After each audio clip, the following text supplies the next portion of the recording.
Maître, vous sortez de cette audition du Sénat qui a duré plus de 2 heures. Voilà, qu'est-ce qu'il en ressort? Est-ce que les collectifs ont été écoutés déjà? Oui, merci de nous donner d'ailleurs aussi la parole et de nous écouter.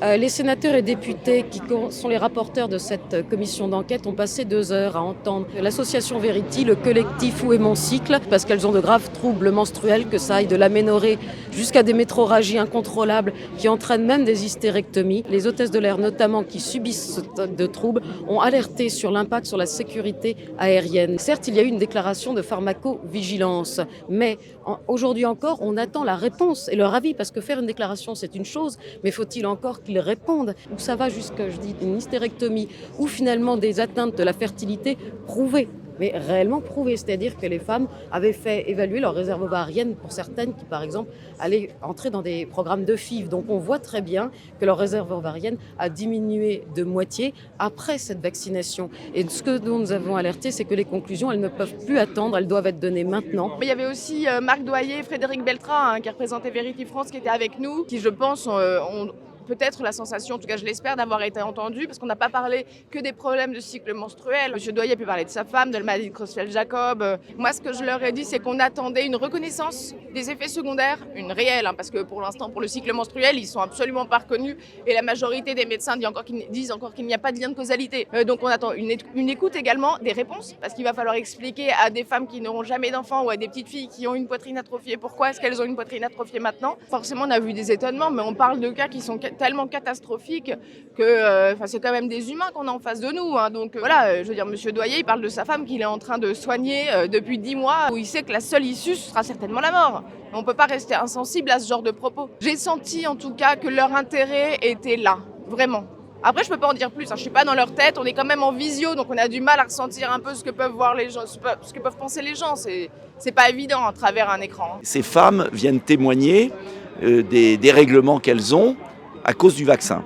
Et cette commission d'enquête du Sénat est très importante. J'en avais demandé une à l'Assemblée nationale, elle a été refusée par la majorité En Marche. Et donc je souhaite que cette commission d'enquête du Sénat fasse avancer les choses sur les effets secondaires des vaccins, qu'on ait une analyse honnête du bénéfice-risque. On n'a pas le droit de mentir. J'attends beaucoup de ces auditions, j'attends beaucoup du rapport du Sénat. Je demande un rapport à l'Assemblée nationale aussi. Il y a le rapport du Sénat américain qui sortira bien un jour. Bref, toutes ces auditions, c'est la vérité qui essaye de se frayer un chemin face à l'océan, face à la masse du mensonge organisé. Hier, j'étais au Tréport. Un monsieur arrive vers moi et me dit « Monsieur, j'ai 40 ans, j'ai fait le vaccin, j'ai eu un AVC. J'ai été voir mon cardiologue, il me dit « Vous avez un cœur d'un homme de 80 ans. Je ne peux plus travailler, j'ai mes 2 enfants en bas âge. » Voilà, ça c'est un témoignage dans la rue. Donc ce que je veux dire, c'est dire qu'il n'y a rien, c'est pas vrai. Parce qu'il y a une question qui m'a quand même beaucoup étonnée, c'est on a demandé à tous ces collectifs s'ils avaient fait l'effort d'alerter l'EMA ou l'OMS. Et j'ai répondu quand même que dans la mesure où l'OMS sur Vigie Access, il y avait plus de 3 500 000 effets secondaires déclarés, que c'était plus que tous les autres médicaments et vaccins depuis 50 ans, on n'a pas besoin de les alerter. Ils doivent être alertés eux-mêmes par les chiffres qu'ils ont déjà. Et c'est la même chose pour l'EMA et nous espérons vraiment que ces éditions vont porter. Et notamment, je vous dis, pour la santé aussi des femmes, parce que ce sont les plus touchées. Même, certes, il y a les hommes, mais 70% des effets secondaires, ce sont des femmes. Et ça a forte atteinte à leur fertilité et c'est extrêmement grave. Nous sommes à la sortie du Sénat, mais vous avez été auditionné en Zoom. Tous les collectifs étaient en visioconférence. Comment est-ce que vous interprétez cela? Oui, nous regrettons énormément de ne pas avoir une invitation, une audition. Ça se fait in situ, ne serait-ce que par respect pour les victimes, pour leurs paroles.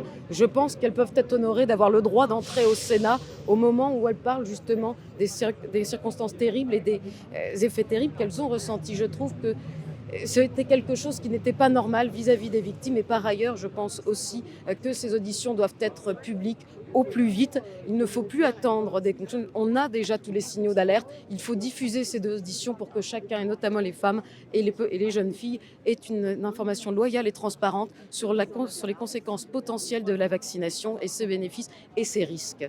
Moi, je trouve ça toujours beaucoup plus agréable de parler aux gens de vive voix, en visu, de toute façon, plutôt que derrière un ordinateur et un écran. Ça, c'est clair que ça n'aide pas, je trouve, à transmettre réellement les informations. Mais bon, on a quand même fait tout ce qu'on pouvait pour être entendu et je pense qu'on a reçu quand même une écoute attentive, vraiment. On n'a pas le droit d'imposer un vaccin de fait, qui est une injection d'ailleurs expérimentale, à des gens qui n'en ont pas besoin. Et s'ils l'acceptent, c'est leur liberté, mais qu'on ne nous l'impose pas. Et s'ils l'acceptent, ils ont le droit d'avoir une information juste. Ce n'est pas nous qui sommes des obscurantistes. C'est eux qui sont des obscurantistes et des malades.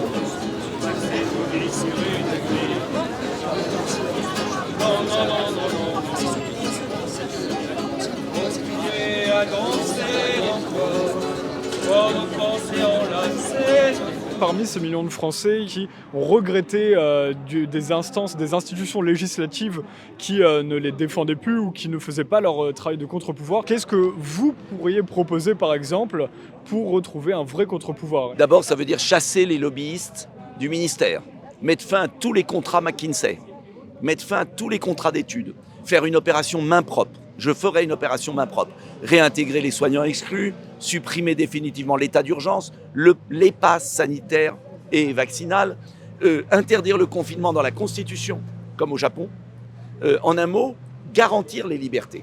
Les collectifs et associations du Grand Est, ainsi que tous les collectifs et associations de citoyens, de soignants, de scientifiques de France qui soutiennent depuis 2 ans la démocratie et le système de santé de notre pays, ont décidé de s'adresser à vous pour lancer un appel à la résistance. Macron lutte contre tous les Français. Il a réduit les APL, il a supprimé l'ISF. Au prétexte d'une crise sanitaire déguisée en pandémie mondiale, le gouvernement a décrété le 23 mars 2020 un état d'urgence sanitaire qui n'existe pas dans la Constitution. Alors engageons-nous. La voie des urnes est la plus pacifiste. Macron doit vivre une défaite historique pour le 10 avril. L'abstention n'est pas une solution. Nous devons voter pour un candidat dont l'oligarchie ne veut pas, dont les lobbies ne veulent pas et qui refuse la marchandisation de l'être humain. Nous devons voter pour un candidat qui a dit non au pass sanitaire et au pass vaccinal. Allons voter. Le pouvoir est dans les urnes et dans la rue. Unissons-nous et exprimons notre volonté citoyenne le 10 avril.